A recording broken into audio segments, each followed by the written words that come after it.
Welcome back to episode 4 of Shooters, the podcast for photographers, creatives, and anyone who is just curious about the industry. So you'll notice something's a little different here if you're over on YouTube. I decided to go back to just an audio format for the podcast. There's a very specific reason for it too. I found that having the camera running and recording while I was talking affected what and how I would say, or rather my attention. There's a time and a place for videos, and that time and a place isn't a podcast. I might explore that again in the future, have it as a video as well, but you know what, for now I'm gonna go back to this format. I feel it's a lot more conducive to deeper thought, just me and the microphone. I'm also working on some interviews that we'll be doing over on the podcast, so stay tuned for those. But yeah, just me and the microphone for now.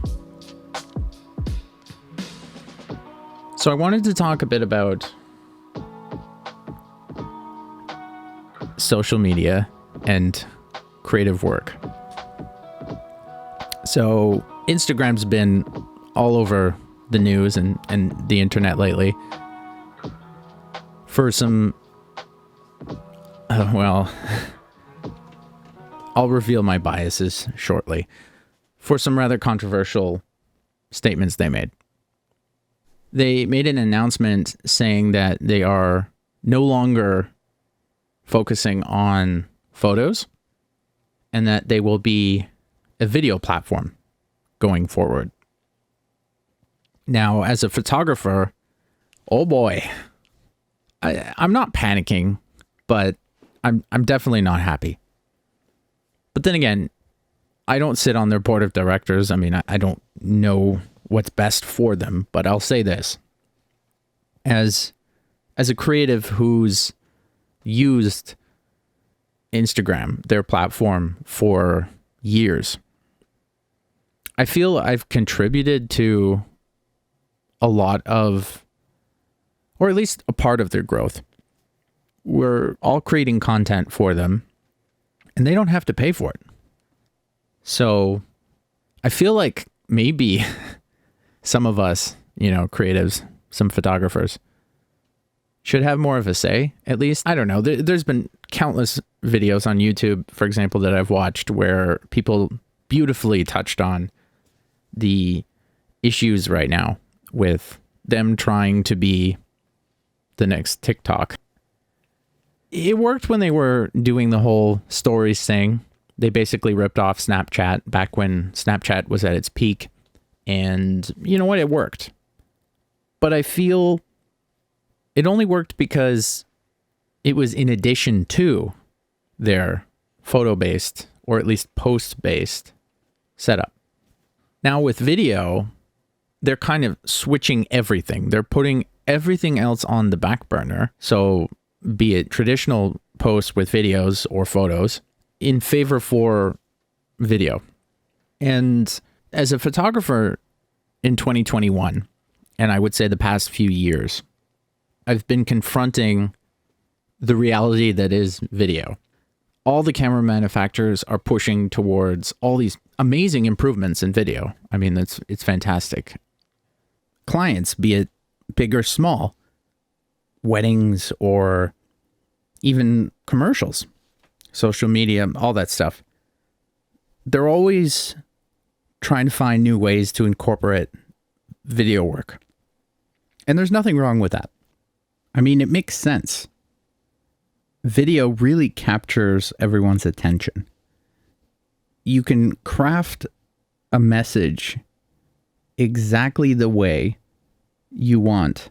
And what I mean by that is with photos, with stills photography, a good photographer will set up the scene or capture the scene in a way that leaves a certain nuanced room for interpretation for the viewer. It's kind of like painting, I guess, in the sense where you look at something and you can explicitly either tell what the photographer wanted you to see, or you can have your own takeaway from the photo. The thing with video is there's an actual narrative. You can hear it. There's an audio track. There's someone or something, be it music or a voiceover, or just somebody sitting in front of the camera telling you what they want you to hear as well as see. Now, to capture someone's attention, I mean, yeah, that's great. Obviously, you can lock someone in for a longer period of time. On Instagram, for example, you're looking at a photo. I believe it's a third of a second or something where you've got someone's attention before they keep scrolling. But it doesn't necessarily have to be that way. And what I mean by that is, I don't know, maybe I use Instagram differently. In fact, I know I do. I know a lot of people save posts onto their saved lists. They're usually memes or something. I'll save photos that capture my attention. And I guess memes and things of that nature do as well. I mean, they're capturing people's attention enough to have them save it somewhere for them to access later. But the thing with video is, even if you don't have that tucked away somewhere where you can access it at a later moment, you are engaging with the platform longer. So I totally understand.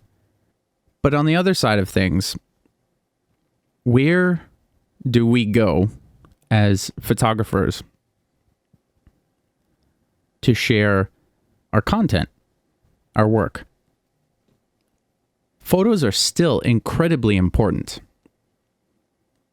For news articles, for example, that's an example where I'm not going to say black and white because they're not, but figuratively speaking, those photos are presented to you in black and white in the sense that it's a representation of what's going on or what's being written about. You can, of course, have a video, but sometimes people just want to look at the scene, examine it. For print, for example, or while you're reading something, having a video playing right above or below the text can be a little daunting, a little confusing. I don't know. When I'm reading something, for example, I want to focus on the text. I want to like immerse myself in what I'm reading. And I find it a bit difficult to have something going in the background or close by. Anyway, I digress. Instagram.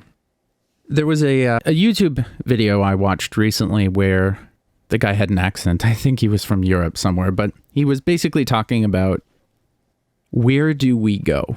Where do we go to share photos?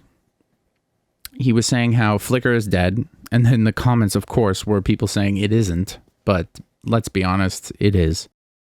I probably haven't used Flickr since like 2013, and that's even stretching it. But yeah, I've tried using 500px, but there's so many bots over there. All those, oh, you won this award. Congratulations for capture of the second. I say second because there's so many of them. Oh my gosh. And I know Instagram probably isn't any better, but I feel like it's a really good platform as it is, but I digress. So if we're looking at stills and the climate of creative work in 2021, I'm not saying there's a shift, but at least for social media creative work, there is. Or the powers that be are trying to make them shift. And so yeah, I'm not saying I'm adverse to changing up my style a bit, but I feel like creative work, if you're looking at it strictly from an artistic standpoint, there's a message in the medium that the artist or the creator chooses for their work. And I know Instagram isn't the be all end all, for example, of photography work.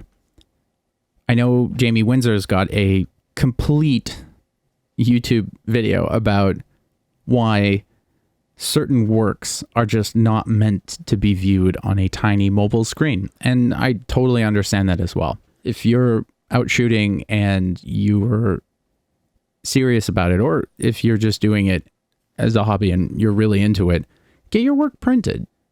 It's easier now more than ever. But aside from that, this whole shift in everything has really, I don't know, personally, I've fallen into a bit of a creative rut. So I've always had a love-hate relationship with Instagram, for example. I love looking at other photographers' work and being inspired. But at the same time, I found, especially recently, I've fallen into a bit of a creative drought.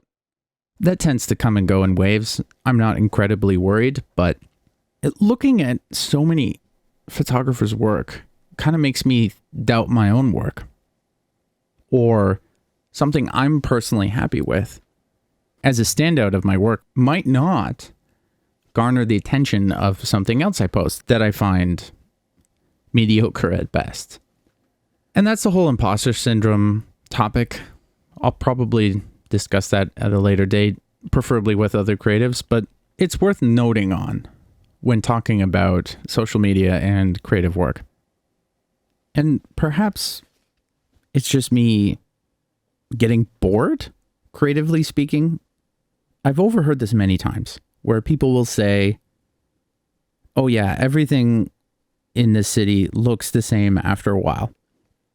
Now, of course, being Toronto-based, my experiences are with Toronto. But that's not necessarily location-based. I'm pretty sure this stuff goes on everywhere. And I notice this when I travel.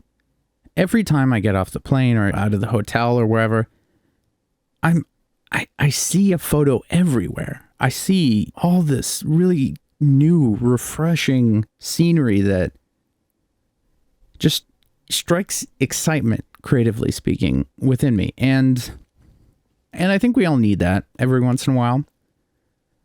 But at the same time, my response recently was somebody said, Andreas, you shoot the same areas, but every photo is different.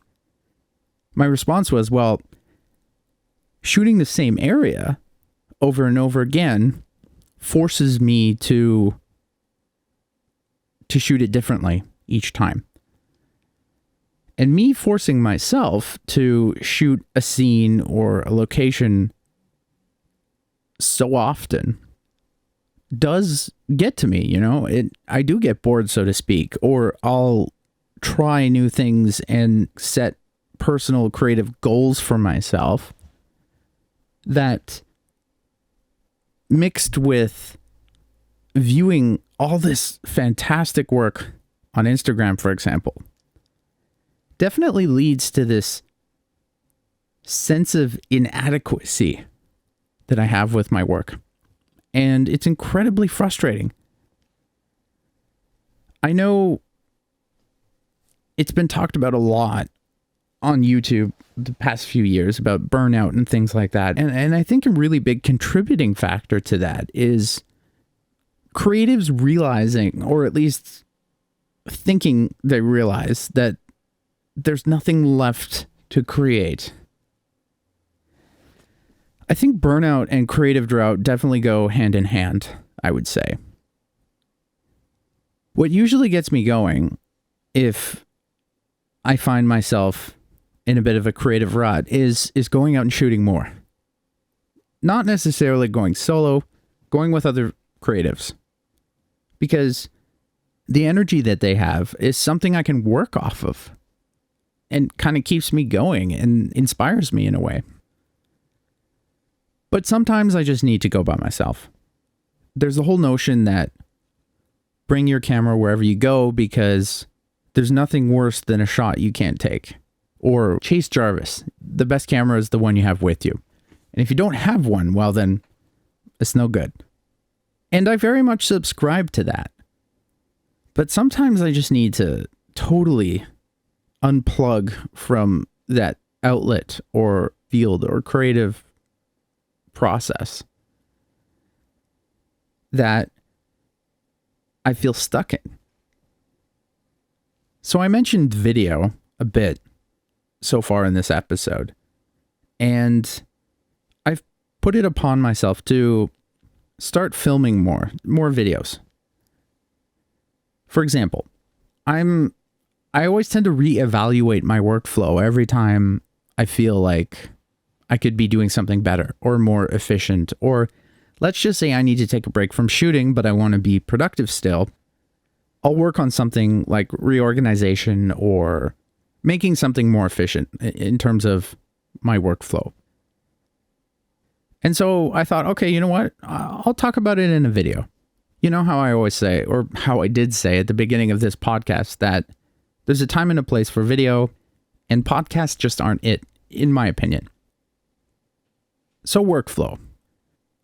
Sometimes I just need to refresh things a bit. And on the topic of videos, for the past 3 days, let's say, I've been working on a project I've put off for almost a year now. I purchased all the equipment I needed to install a solar panel on the roof of my Jeep. And before that, and since I picked up, I think it was 2018, I picked up a Deep Cycle marine battery that I keep in the trunk of my car, and I use it to plug in and charge equipment. I've got a lot of flash gear in there that I keep as kind of like a mobile studio, so to speak, so I can do last minute calls. I've got an e-board if I want to zip around the city and shoot street solo. It's much more efficient for me to do it on that than it is on foot. Sometimes on foot, though, it helps me slow down and kind of assess the scene, but sometimes I need to get between shots, let's just say, quicker. And to charge all that stuff, I have that battery. But the battery weighs like, oh my gosh, yeah, it must be like 100 pounds. It's heavy. And every few weeks, I have to lug that thing out of there into the garage to charge it. And so I thought, okay, you know what? I'm going to find a way to use the car's alternator to charge it. Without getting too technical, I'll just say it's called a DC to DC charger. But anyway, it all falls into me adjusting my workflow, so to speak. And I thought, you know what? Now is a good time to finally do all that with the solar panel. And I figured I'd document it in a video. And so I'm working on that. And stay tuned for that, because it should be really interesting. I hope it'll be interesting. But that's just a really good example of me taking a step back, doing something productive but still different so that I can come back to actually shooting and be more present, so to speak. Another thing I've done recently is embraced film photography more. Now, I learned photography on film over a decade ago, and it was something I really loved. But when digital came out, and as digital came out, I made the switch because it just allowed me to work more efficiently, faster, and it was the standard, right? Like for clients and things like that, I needed to do it, and I fell in love with it. It allowed me to shoot more often. I mean, hey, I don't have to sell you on that. Everyone knows, right? We've got the cell phones now with cameras that are obviously digital, but a part of me always loved film, right? Analog. Looking at an image and just, wow, you know, the feel and look of it, knowing that that was captured in a chemical process by a camera that has technology rooted back 100 years, more than 100 years. I love that. I really do. And years ago, I picked up a bunch of film SLRs on eBay for cheap because I wanted to experiment with adapting the lenses that were on them. I'd buy them in lots. To my new mirrorless camera. At the time, it was the EOS R from Canon. I was really excited about mirrorless because, yeah, you could do that. Before that, picking up an inexpensive but still good, sharp, fast lens from back in the day required, a cheap adapter that had this like magnifying glass in it, or sometimes the opposite. Because with SLRs, you've got that flange distance. Anyway, again, without being too technical, it fascinated me. And I had this collection, so to speak, of random cameras from yesteryear. And a lot of photographers I know are really into film. And it was kind of like, I don't know, I always thought it was a bit of a gimmick, but as I watched them shoot, I saw all the care and attention and fine detail that went into the shots. It kind of clicked in my head that all the photographers that I've loved over the years, some of my biggest inspirations from back in the day, the legends, Saul Leiter and Van Ho, they all shot on film. Yes, it was the best thing available to them at the time, but to be honest, I think there's something to it. A lot of film photographers will say you have to really pay attention to the shot before you take it because you only have a certain amount of shots, either 24 or 36, depending on the film roll you put in. And it just gives you a different perspective. That's kind of how I reinvigorated my creative flow about a month and a half ago, 2 months ago.